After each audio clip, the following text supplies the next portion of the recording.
Esango zenuke, feminismoari etsai berriak sortu zaizkiola, edo feminismoaren uste faltsu horrek, edo aurre iritziz jositako kontzeptu horrek dauzka etsai berriak?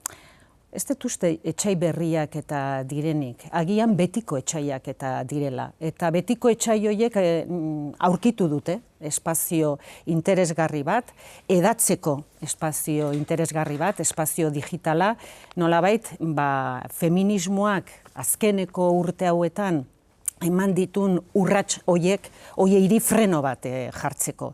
Horri deitze zaio negazionismoa, edo espazio digital horri manosfera izena hartu duena, eta, etsai horiek, nik esango nuke betikoak eta direnak, eta ez dut esango gehiengo bat denik, baina bai eragina izaten ari dela, eta horrexegatik aurtengo kanpaina, gai horretan zentratu da nolabait, adi eta erne egoteko gizarte bezala.